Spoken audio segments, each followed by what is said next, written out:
બગદાણા બબાલ છેલ્લા ઘણા સમયથી ચર્ચામાં આવી છે અને આની અંદર આપણે જોયું હતું કે બગદાણાના સેવક નવનીતભાઈ ઉપર હુમલો કરવામાં આવ્યો હતો। એ બાદ 8 આરોપીઓની ધરપકડ કરવામાં આવી હતી, પરંતુ આ આરોપીઓને આજે કોર્ટ સમક્ષ રજૂ કરવામાં આવ્યા હતા। કેટલા દિવસના રિમાન્ડ મળ્યા છે તેના વિશે આજે વિગતે વાત કરીએ। નમસ્કાર, હું હંસિની અને તમે જોઈ રહ્યા છો નિર્ભય ન્યૂઝ।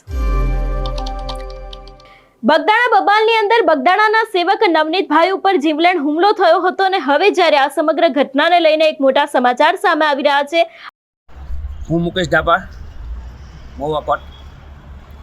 આજે નવનીતભાઈના કેસની અંદર જે સીટની રચના બાદ સીટના અધિકારીઓને આ ગુનાની અંદર હજી અગાઉની જે તપાસ થઈ છે એ તપાસ અધૂરી લાગતા આ ગુનાની અંદર અમુક કલમોનો જે ઉમેરો જે બાકી હતો તેની કલમોનો ઉમેરો કરવા માટેનો ગઈકાલે એક કોર્ટની અંદર રિપોર્ટ થયેલો।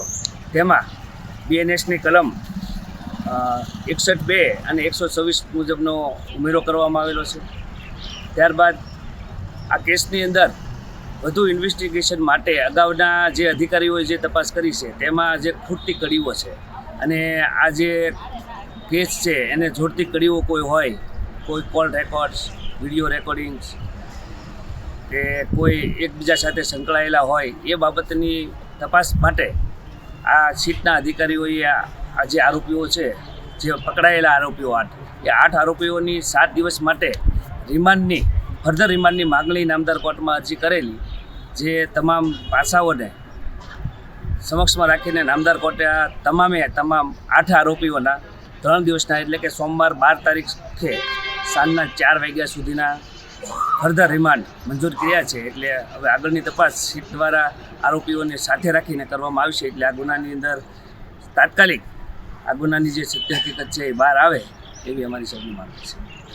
આજે મહુવા કોર્ટ સમક્ષ એસઆઈટીની ટીમે 8 આરોપીઓના રિમાન્ડ છે એ માંગ્યા હતા, જેમાં કોર્ટે આજે 8 આરોપીના 3 દિવસના રિમાન્ડ છે તે મંજૂર કર્યા છે। જો કે રિમાન્ડ છે તે 3 દિવસથી વધારાના માંગવામાં આવ્યા હતા, પરંતુ જે રિમાન્ડ છે તે 3 દિવસના મંજૂર કરવામાં આવ્યા છે। ખાસ કરીને હવે આ 8 આરોપીઓ છે એને લઈને મહુવા કોર્ટમાં સુનાવણી કરવામાં આવી હતી અને સોમવાર સાંજ સુધીના રિમાન્ડ કોર્ટે મંજૂર કર્યા। હવે જેલમાંથી એસઆઈટીની ટીમ તમામ આરોપીઓનો કબજો મેળવીને વધુ તપાસ છે તે શરૂ કરશે એવી પણ વિગતો સામે આવી રહી છે। જે રીતે સમગ્ર ઘટના સામે આવી હતી ને હવે જ્યારે આ તમામ આરોપીઓ છે એ લોકોને કોર્ટમાં રજૂ કરવામાં આવ્યા હતા, રિમાન્ડ મેળવવામાં આવ્યા છે, 3 દિવસના રિમાન્ડ છે તે મંજૂર કરવામાં આવ્યા છે। તપાસને લઈને જો વાત કરવામાં આવે તો છેલ્લા ઘણા સમયથી આપણે જોતા આવ્યા છે કે ક્યાંક ને ક્યાંક કોળી સમાજની અંદર આ સમગ્ર ઘટનાને લઈને ભારે રોષ જોવા મળી રહ્યો છે।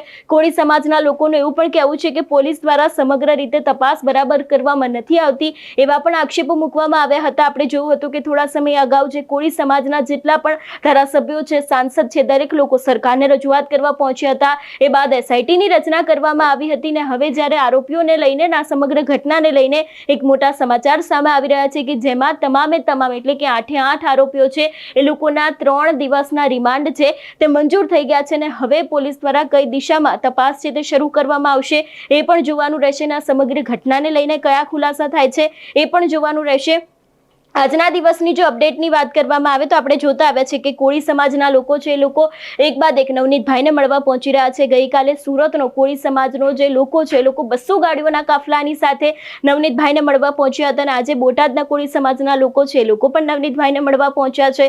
કોળી સમાજના લોકોને એવું પણ કહેવું છે કે આરોપી કોઈ પણ હોય, નવનીતભાઈ દ્વારા જે નામ બોલવામાં આવી રહ્યા છે આરોપીની સામે તપાસ કરવામાં આવે, તેમની પૂછપરછ કરવામાં આવે ને કોઈ પણ આરોપી હોય એ લોકોને છોડવામાં નહીં આવે ને હવે ક્યાંક તે લોકોને 10 દિવસની અંદર ન્યાય નહીં મળે તો હવે આગામી સમયમાં એક મોટું આંદોલન થઈ શકે છે એવી પણ શક્યતાઓ લાગી રહી છે। પરંતુ એ બધાની વચ્ચે જે આરોપીઓને લઈને 3 દિવસના રિમાન્ડ મંજૂર થયા છે એમાં પણ હવે તપાસ છે તે કરવામાં આવી શકે છે અને આ જ તપાસની અંદર ઘણા બધા રાજ છે એ પણ ખુલી શકે છે। કારણ કે જે રીતે અત્યારે હાલ તત્કાલીન પીઆઈ ડાંગર હતા, નવનીતભાઈ વચ્ચેનો ઓડિયો વાયરલ થયો હતો જેની અંદર ક્યાંક ને ક્યાંક જે રીતે સમગ્ર ઘટનાને લઈને વાત કરવામાં આવે છે એ બાદ અમારા એડિટર ગોપી ઘાંગર છે એમને પણ નવનીતભાઈની સાથે વાતચીત કરી હતી। નવનીતભાઈનું પણ એવું કહેવું છે કે આ સમગ્ર ઘટનાના જે મુખ્ય આરોપી છે એમની સામે નવનીતભાઈની પાસે ઠોસ પુરાવા પણ છે। જોવાનું રહેશે કે હવે આ સમગ્ર ઘટનાની અંદર કયા દિશામાં તપાસ હાથ ધરવામાં આવે છે અને એમાં પણ ખાસ કરીને જે રીતે ઘટના સામે આવી છે કયા પુરાવાને આધારે તપાસ હાથ ધરવામાં આવવાની છે એ પણ જોવાનું રહેશે, કયા ખુલાસા થાય છે